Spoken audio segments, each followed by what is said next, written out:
Hello बच्चों, कैसे हो? बढ़िया।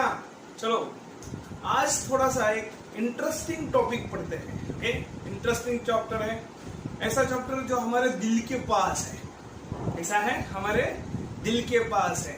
अब दिल के पास कौन सा चैप्टर है भाई? दिल के पास मतलब हमारे दिल का ही टॉपिक है। ओके, हमारे दिल का टॉपिक मतलब हम देखते हैं नया चैप्टर जिसका नाम है body fluid and circulation. Body fluid and circulation है। तो ये टॉपिक हमारे दिल का है, मतलब दिल के रिलेटेड है। हमारा दिल पता है ना क्या करता है? प्यार वगैरह ऐसी चीजें नहीं करता है हमारा दिल। ओके, वो दिमाग का और केमिकल लोचा होता है। हमारा हार्ट, हमारा दिल सिर्फ और सिर्फ ब्लड को सर्कुलेट करता है, सर्कुलेटरी पंप है। समझ में आया? ये दिल विल देता नहीं, ये ना किसी को दिया जाता है ना किसी से लिया जाता है। अगर किसी को दे दोगे तो आपके शरीर में सर्कुलेशन कौन करेगा? ओके, तो ये ना देने की चीज है ना लेने की चीज है। समझ में आया? देखो, हमारे दिल के रिलेटेड का टॉपिक जो है जिसे हम कहते हैं बॉडी फ्लूइड एंड सर्कुलेशन। देखो, अब इस टॉपिक में क्या हेडिंग क्या दिया है? बॉडी फ्लूइड और सर्कुलेशन दिया है। तो सर्कुलेशन है, सर्कुलेशन का मतलब क्या है? ये एक सर्कल पाथवे होता है, जहां से शुरू होता है वहीं पे खत्म होता है। मतलब हमारा दिल से ब्लड निकलता है और दिल के पास ही आता है। ऐसे मूवमेंट को इसको हम क्या कहते हैं? सर्कुलेशन। और क्या सर्कुलेट हो रहा है? Body fluid. अब ये बॉडी फ्लूइड क्या है? देखो, हमारा टॉपिक में क्या है? Body fluid and circulation. तो बॉडी फ्लूइड क्या है? आपने कभी खुद का कई बस स्टैंड के सामने कभी डॉक्टर के पास चले जाओ, डॉक्टर क्या कहते हैं? अपना वेट करो, है?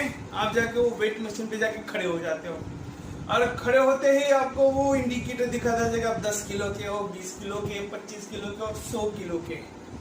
कभी आपने सोचा है कि आपकी बॉडी का वेट इतना क्यों है और किससे बना है? कभी सोचा है कि आपकी बॉडी वेट में क्या है? आपके बॉडी के अंदर क्या क्या है जिसका इतना वेट है? सोचो, मुझे देख के लगता है मेरा तो वेट 100 किलो है। अगर मैं मशीन पे ऊपर खड़े जाऊं, 100 से ना इधर आए ना उधर आए। अब मेरे बॉडी का वेट 100 किलो है। सोचो कि मेरा वेट कितना है?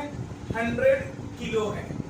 ठीक है, तो मेरा 100 किलो वेट है, मतलब मेरे बॉडी में क्या है? आप बोलोगे सर, आपके बॉडी में बोन है। क्या है? बोन। आपके बॉडी में मसल्स हैं। आपके बॉडी में फैट है, दिखा है ना टमी मेरा, तो फैट है? इसके वजह से आपके बॉडी का वेट इतना है।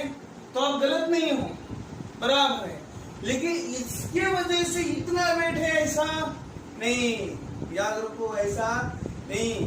क्योंकि हमारे बॉडी के वेट के अकॉर्डिंग अगर देखा जाए, देखो सच है, आपको बिल्कुल भरोसा नहीं आएगा हम क्या कह रहे हैं। अगर हमारे बॉडी का वेट, अगर मेरे बॉडी का वेट 100 kg है, तो उसमें ये लोग भी कंट्रीब्यूट कर रहे हैं, लेकिन मेरी बॉडी में 50 to 75% है वाटर है, बॉडी फ्लूइड है। मतलब 50 to 75% वेट किसका है मेरे बॉडी में? वाटर का। शॉक हुए? बोले सबसे ज्यादा वेट मेरे बॉडी में किसका है? वाटर का। उसके बाद कौन आता है? बोन, मसल्स और फैट। आप बोलोगे सर ये कैसे हुआ? देखो, अगर आपकी बॉडी में से वैक्यूम पंप लगा के, सोचो, हो सकता है तो वैक्यूम पंप लगा के पूरा का पानी निकाल दे, तो क्या होगी आपकी बॉडी? श्रिंक। क्या हो जाएगी? श्रिंक। है, पूरा का पूरा पानी निकल जाए तो हड्डी बचेगा ना, सेल के अंदर का भी साइटोप्लाज्म निकल जाएगा, सेल भी श्रिंक, आप भी श्रिंक। ओके, तो फिर बॉडी वेट क्या हो? ड्राई वेट हो गया। ड्राई वेट कैसा होता है? बहुत कम। तो बोन, मसल्स और फैट ये हमारे ड्राई वेट बताते हैं। क्या बताते हैं? ड्राई वेट है। और वाटर अगर ऐड होता है तो मतलब अगर देखा जाए, मेरा अगर 100 kg ब्लड बॉडी वेट है, तो 50 to 75, अगर देखा हम 60% अगर काउंट करते हैं तो 60 केजी अप्रोक्सीमेटली 60 केजी वेट ये किसका होगा? वाटर का। और रिमेनिंग 40 केजी वेट किससे हो रहा है हमारा? Bone, muscles, fat. समझे? ये है, तो इतना इंपॉर्टेंट है हमारे बॉडी फ्लूइड का। समझे? इतना इंपॉर्टेंट मतलब अगर हमारे एनसीईआरटी में अगर देखोगे, एनसीईआरटी में फर्स्ट पैरा में थर्ड लाइन ही दी हुई है। क्या दिया है देखो, इसके ऊपर क्वेश्चन भी पूछा गया है, उसे अंडरलाइन करो, हाईलाइट करो। देखो हमारा अगर सपोज पर्सन का वेट अगर 70 केजी है, कितना? 70 केजी है, तो उसके वेट के अकॉर्डिंग उसका बॉडी वेट में वाटर का वेट कितना है? 60, मतलब 50 to 75% उसका क्या होता है? बॉडी वेट होता है। समझ में आया? देखो एनसीईआरटी में दिया हुआ है, और एनसीईआरटी के बाहर तो कोई क्वेश्चन आने वाला है नहीं, तो बायोलॉजी यू है। ठीक है, समझते हैं कि कहाँ का क्वेश्चन पूछा, वहां अंडरलाइन कर लिया ना। चलो आगे बढ़ते हैं। ठीक है, ये कल से समझ में आया। तो हमारे बॉडी में हमारा वेट सिर्फ बोन, मसल्स और फैट से नहीं, तो सबसे ज्यादा कंट्रीब्यूशन कौन कर रहा है? Body fluid. कौन कर रहा है? Body fluid. कितना होता है? 50 to 75% वेट होता है। समझ में आया? क्लियर। अब आते हैं कि बॉडी फ्लूइड मतलब क्या? क्वेश्चन आया ना दिमाग में, सर बॉडी फ्लूइड कह रहे हैं, तो बॉडी फ्लूइड मतलब क्या? देखते हैं। अब बॉडी फ्लूइड मतलब क्या है? ठीक है सर, ये क्वेश्चन तो आएगा ना कि बॉडी फ्लूइड मतलब क्या है। अगर बॉडी फ्लूइड मतलब क्या है? ऐसा फ्लूइड जो बॉडी में बनता है। कहाँ बन रहा है? मेड इन बॉडी, बॉडी के अंदर बन रहा है। तो हमारे बॉडी में कौन कौन सा फ्लूइड बनता है? याद है? सबसे पहले को देखो ब्लड, ठीक है? इसके अलावा सोचो सोचो, जल्दी जल्दी सोचो, अब रिप्लाई करो मुझे नीचे, जल्दी जल्दी सोचो। कौन सा है? ब्लड। ब्लड ब्लड के बाद क्या आता है? सोचो। हमारे माउथ में सलाइवा, खाना देखते ही लचीला खाना देखते मुंह में पानी आता है पानी, तो सलाइवा ये भी हमारा बॉडी फ्लूइड है। ठीक है, डाइजेशन करते समय हमारे बॉडी जितने भी डाइजेस्टिव जूस बना रही है, ये भी बॉडी फ्लूइड है। ठीक है, डाइजेस्टिव जूस है। एक्सक्रीटरी प्रोडक्ट हमारे बॉडी से निकल रहा है ना, पसीने से निकलता है। सबसे ज्यादा किससे निकलता है? सुसु, यूरिन। यूरिन भी हमारी क्या है? यूरिन क्या है? हमारी बॉडी फ्लूइड ही है। ओके, और बहुत सारे ऐसे बॉडी फ्लूइड है जो हमारे बॉडी में टिश्यू के अंदर अगर देखोगे, सेल के अंदर का साइटोप्लाज्म, ये भी बॉडी फ्लूइड से बना है ना।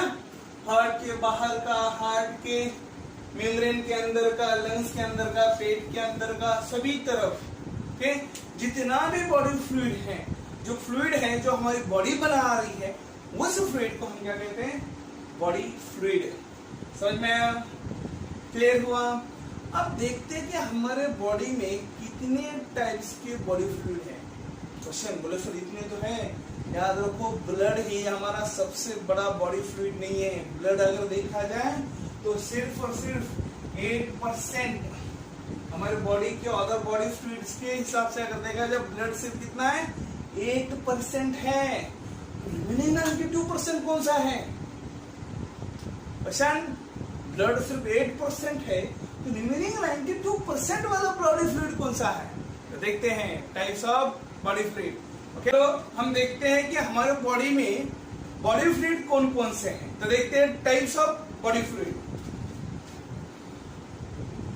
Types of body fluid. Okay, जैसे हम बॉडी फ्लूइड को आते हैं, तो बॉडी फ्लूइड को हम सबसे पहले डिवाइड, देखो हमने कहा कि हमारा बॉडी फ्लूइड कितना है? 50 to 75% वेट ऑफ बॉडी इतना है, मतलब अप्रोक्सीमेटली अगर देखा जाए 40 to 42 लीटर इतना वाटर होगा, मतलब बॉडी फ्लूइड हमारे बॉडी में कितना? 40 to 42 लीटर इतना बॉडी फ्लूइड हमारे बॉडी में प्रेजेंट होता है, राइट? अगर इतना देखा जाए, ठीक है, तो बॉडी फ्लूइड को डिवाइड करते हैं हम सबसे पहले दो मेन पार्ट में कि बॉडी फ्लूइड होते कहां पर है। ठीक है। एक होता है intracellular fluid, ICF, intracellular fluid, और दूसरा है एक्स्ट्रासेल्युलर फ्लूइड। दूसरा कौन सा है? Extracellular fluid. इंट्रासेल्युलर फ्लूइड और एक्स्ट्रासेल्युलर फ्लूइड। अब इंट्रासेल्युलर फ्लूइड मतलब कैसा फ्लूइड? देखो, इंट्रासेल्युलर फ्लूइड ऐसा फ्लूइड जो हमारे सेल के अंदर प्रेजेंट है। ये हमारी सेल के अंदर जो फ्लूइड प्रेजेंट है, उस फ्लूइड को हम क्या कहेंगे? Intracellular fluid. A fluid which is present within a cell, a fluid present within a cell. Cell के अंदर का फ्लूइड को हम क्या कहेंगे? Intracellular fluid. तो कितना परसेंट है? 50 to 75% इतना बड़ी फ्लूइड हमारे बॉडी में है, तो उसके अकॉर्डिंग कितना परसेंट फ्लूइड ये सेल के अंदर प्रेजेंट होता है और कितना परसेंट फ्लूइड ये बाहर, ठीक है। तो जैसे हम इंट्रासेल्युलर फ्लूइड में, ऐसा फ्लूइड कहाँ है जो सेल के अंदर प्रेजेंट है, तो कितना परसेंट होता है?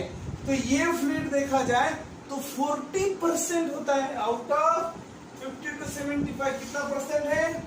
40%। देखो, अगर इसका मीन निकाले तो कितना आएगा हमारा? 60%। अगर हम 60% देखते हैं तो आउट ऑफ 60% 40% क्या है? Intracellular fluid. सबसे ज्यादा फ्लूइड हमारे बॉडी में कौन सा है? Intracellular fluid. क्लियर हुआ? तो इंट्रासेल्युलर फ्लूइड मतलब कैसा फ्लूइड? ऐसा फ्लूइड जो सेल के अंदर प्रेजेंट है, मतलब साइटोप्लाज्म ऑफ सेल। और हमारी बॉडी जो है एक सिंगल सेल से बनी है, ट्रिलियंस ऑफ सेल्स है। इसे ट्रिलियंस मतलब हमारे सिर्फ किडनी के बारे में अगर सोचे जाए तो 2 मिलियंस नेफ्रॉन्स है। और नेफ्रॉन ये structural function of unit of kidney है। नेफ्रॉन ये यूनिट है, वो भी नंबर ऑफ सेल से बना है। तो देखो कितने नंबर से, ट्रिलियंस इन नंबर से हमारी बॉडी बनी है। तो हर सेल के अंदर का अगर साइटोप्लाज्म हम निकाले तो वो आना ज्यादा। तो हमारे बॉडी में सबसे ज्यादा फ्लूइड कौन सा है? Intracellular fluid. अब एक्स्ट्रासेल्युलर फ्लूइड मतलब कैसा फ्लूइड? ऐसा फ्लूइड जो सेल का नहीं, सेल के बाहर प्रेजेंट है, प्रेजेंट सराउंडिंग द सेल। ये दो सेल के बीच में हो सकता है, ये एक सेल, ये एक सेल, ये फ्लूइड कौन सा है? ऐसा फ्लूइड जो कहां प्रेजेंट है? सेल के पार। The fluid present outside of cell. Cell के आउटसाइड का जो फ्लूइड है उसे हम क्या कहेंगे? Extracellular fluid. तो सेल के बाहर, हमारे सेल जो होती है उसके बाहर भी टिश्यू फ्लूइड, हमने सुना है ना टिश्यू का फ्लूइड, तो टिश्यू के सराउंडिंग प्रेजेंट होता है। ऐसे फ्लूइड को हम क्या कहते हैं? Extracellular fluid. तो 60% में से 40% तो ये गया, बचा कितना? 20%। सिर्फ 20% जो फ्लूइड है वो हमारा कौन सा है? एक्स्ट्रासेल्युलर फ्लूइड है। कौन सा? Extracellular fluid. तो देखो, हमने बॉडी फ्लूइड को देखा, दो टाइप्स आते, एक है इंट्रासेल्युलर फ्लूइड, दूसरा है एक्स्ट्रासेल्युलर फ्लूइड। इंट्रासेल्युलर फ्लूइड ऐसा फ्लूइड जो सेल के अंदर प्रेजेंट है, जो साइटोप्लाज्म ऑफ सेल हम कहते हैं, वो कितना है? 40%। और एक्स्ट्रासेल्युलर फ्लूइड ऐसा फ्लूइड जो सेल के बाहर प्रेजेंट है, जो सेल के अंदर का नहीं, सेल का नहीं है, ऐसे फ्लूइड को हम कहते हैं एक्स्ट्रासेल्युलर फ्लूइड। और वो कितना है? 20%। क्लियर हुआ? तो इसी फ्लूइड के बेस पे एम्स में 2017 में क्वेश्चन पूछा गया था।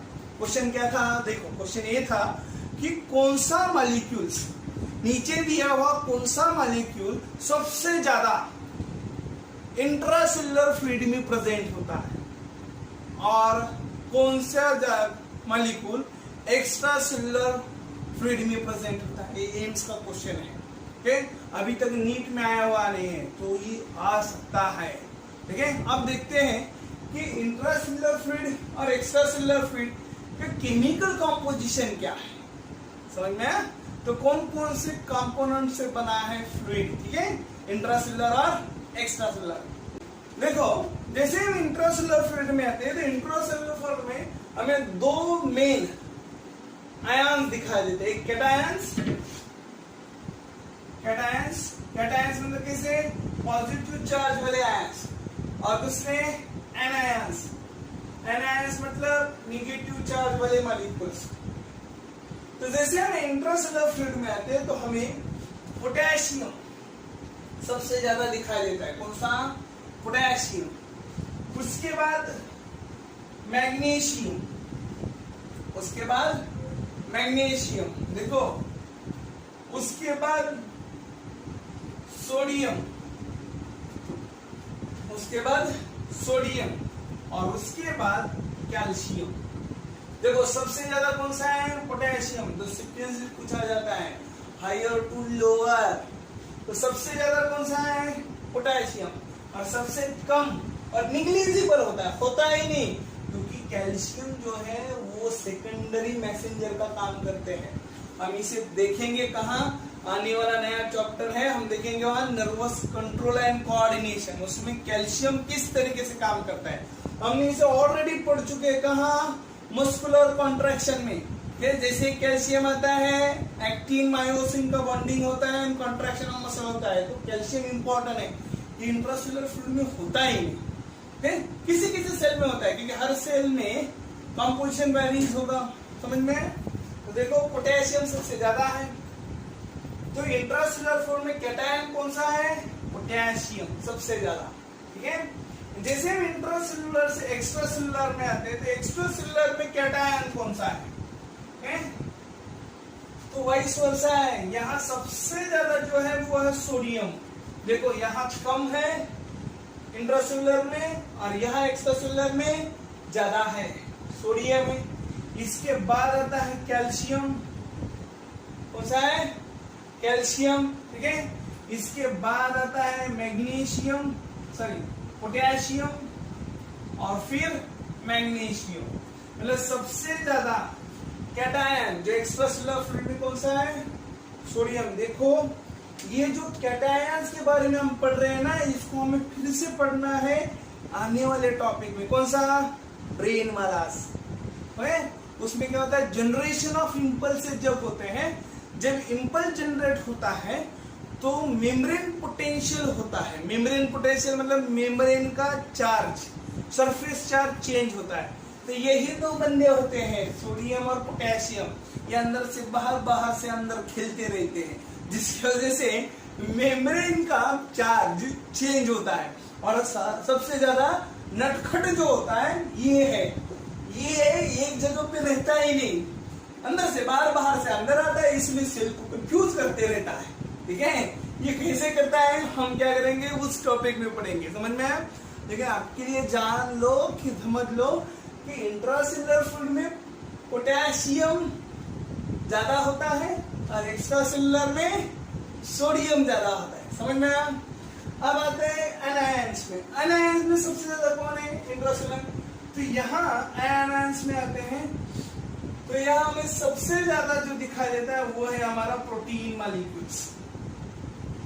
कौन से हैं, protein, phosphate bonded inorganic phosphate molecule, ठीक है, ये होते हैं। इसके बाद है बाइकार्बोनेट, बाइकार्बोनेट आयंस होते हैं, और क्लोरीन है। जैसे हम यहाँ आ जाते हैं कैटायन आयंस में, इंट्रासेलुलर में, एक्स्ट्रासेलुलर में, तो यहाँ सबसे ज्यादा जो दिखाई देता है वो है क्लोरीन, राइट। इसके बाद आता है सोडियम बाइकार्बोनेट, राइट। फिर इसके बाद आता है प्रोटीन्स, फिर आता है फॉस्फेट ग्रुप। तो यह सबसे ज्यादा कौन सा है, क्लोरीन। यहाँ सबसे ज्यादा कौन सा है, प्रोटीन, जो निगेटिव आयन सबसे कैटायन है।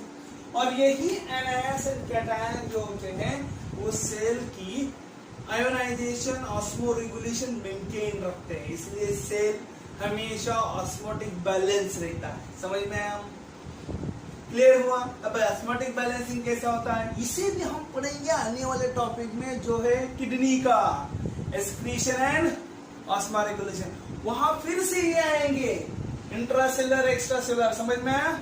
यहाँ समझ में आया कि बॉडी फ्लूइड डिवाइड हो रहे दो मेन टाइप में, एक है इंट्रासेल्युलर फ्लूइड, दूसरा है एक्स्ट्रासेल्युलर फ्लूइड। क्लियर हुआ है? क्लियर हुआ? क्लियर हुआ ना? चलो आगे बढ़ते हैं। ठीक है, आगे बढ़ रहे हैं। तो इंट्रासेल्युलर फ्लूइड 40% है, मतलब अप्रोक्सीमेटली कितना होगा? कितना होगा? 40% दिया है आउट ऑफ 60, मतलब 40 लीटर से कितना होगा? तो यहाँ 25 लीटर, कितना? 40% मतलब कितना लीटर? 25 लीटर होता है। यहाँ 20% मतलब बचा कितना? 15 लीटर सिर्फ एक्स्ट्रा सेल्युलर फ्लूइड है। ओके, अब ये extra cellular fluid again, extra cellular fluid देखो अगेन डिवाइड हो रहा है 3 मेन टाइप्स में। मतलब एक्स्ट्रा सेल्युलर फ्लूइड फिर डिवाइड किया जाता है, लेकिन ऑन दी बेसिस ऑफ ये होता कहां पर है? एक्स्ट्रा सेल्युलर फ्लूइड हमने कहा है सेल के बाहर है, लेकिन सेल के बाहर कहां? सेल के बाहर बहुत ज्यादा जगह है, तो सेल के बाहर कहां, किस फॉर्म में प्रेजेंट होता है? उसके बेस पे extra cellular fluid again divide होता है 3 मेन टाइप्स में। ओके, कौन से वो देखते हैं। चलो हम देखते हैं types of extra cellular fluid. तो एक्स्ट्रा सेल्युलर फ्लूइड के और कितने टाइप है? तो 3 मेन टाइप्स में होते हैं। ओके, तो ये टाइप किसके बेस पे किया जाता है कि एक्स्ट्रा सेल्युलर फ्लूइड कहां पर प्रेजेंट है, मतलब सेल के बाहर कहां पर। ओके, तो सबसे पहला जो टाइप आता है एक्स्ट्रा सेल्युलर फ्लूइड का, जिसे हम कहते हैं इंटरस्टिशियल फ्लूइड। कौन सा?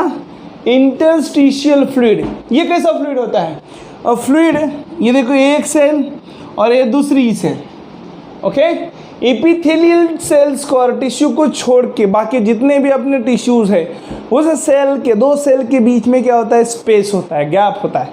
सिर्फ एपिथेलियल टिश्यू के बीच में गैप नहीं होता, तो क्लोजली कॉन्टैक्ट होता है, ये तो हमें पता है बराबर। तो ऐसे दो सेल के बीच में जो फ्लूइड प्रेजेंट होता है, फ्लूइड प्रेजेंट बिटवीन 2 सेल्स, दो सेल के बीच के फ्लूइड को हम कहते हैं इंटरस्टिशियल फ्लूइड। क्या कहते हैं? Interstitial fluid. फ्लूइड समझ में आया? इंटरस्टिशियल मतलब बीच का, दो सेल के बीच का फ्लूइड, जिसे हम कहते हैं इंटरस्टिशियल फ्लूइड। क्लियर हुआ? ओके, तो ये सबसे ज़्यादा होगा। ये एज कम्पेयर टू अगर देखा जाए इंटरस्टिशियल फ्लूइड में सबसे ज़्यादा फ्लूइड कौन सा होगा हमारा? Interstitial fluid. क्लियर हो? तो सबसे ज़्यादा ये होगा। सपोज अगर इसे हम कंसीडर करते हैं 100% एक्स्ट्रा सेल्युलर फ्लूइड, तो आउट ऑफ 100% ये कितना होगा? 80%। मतलब सबसे ज़्यादा फ्लूइड कौन सा है हमारा? Interstitial fluid. हो गया क्लियर? सेकंड टाइप में आते हैं। सेकंड टाइप कौन सा है एक्स्ट्रा सेल्युलर फ्लूइड का? वो है इंट्रावैस्कुलर फ्लूइड। इंट्रावैस्कुलर फ्लूइड देखो, ऐसा फ्लूइड जो वेसल्स में प्रेजेंट है। वेसल्स मतलब लाइन, पाइपलाइंस। हाँ, तो हमारे बॉडी में पाइपलाइंस कौन कौन सी है? सोचो जरा, हमारे बॉडी में पाइपलाइंस वेसल्स आया कुछ याद? ब्लड वेसल्स, हमारा खून जो है वो रगों में दौड़ता है। रगों मतलब क्या होता है? Blood vessels. हम क्या कॉकरोच है क्या? Open circulatory system. हमारी कैसी है? क्लोज सर्कुलेटरी से हमारा खून छोटे छोटे ब्लड वेसल्स में से गुजरता है। ऐसा फ्लूइड जो वेसल्स में प्रेजेंट होता है। मतलब देखो, ये हमारी ब्लड वेसल्स, राइट, और इसके अंदर का जो फ्लूइड है, मतलब ब्लड वेसल्स के अंदर का जो फ्लूइड है, उसे हम क्या कहेंगे? Intravascular fluid. तो कौन कौन सा फ्लूइड आता है यहाँ? यहाँ आता है हमारा ब्लड, कौन सा? खून। और दूसरा आता है लिम्फ है, ये अनादर है। ये लिम्फ क्या होता है इसे हम डिटेल में जानेंगे, ठीक है? ब्लड और लिम्फ ये कैसे हैं? इंट्रावैस्कुलर फ्लूइड्स हैं। और ये कितने % होते हैं? तो ये 20% तक। कितना? सर ये तो 18 और 20 हो गया, बचा क्या? ठीक है, तो लास्ट जो टाइप है ये स्पेसिफिक है ये हमारे ऑर्गन, हमारे टिश्यू के सराउंडिंग प्रेजेंट होता है। बहुत बार ये प्रोटेक्शन करता है, एक्सटर्नल जर्क से उस ऑर्गन को बचाने का काम करता है। और ये जो फ्लूइड होता है ये एपिथेलियल लाइनिंग से कवर्ड होता है। मतलब क्या है, उसे एक मेम्ब्रेन के अंदर बाउंड करके रखा हुआ रहता है।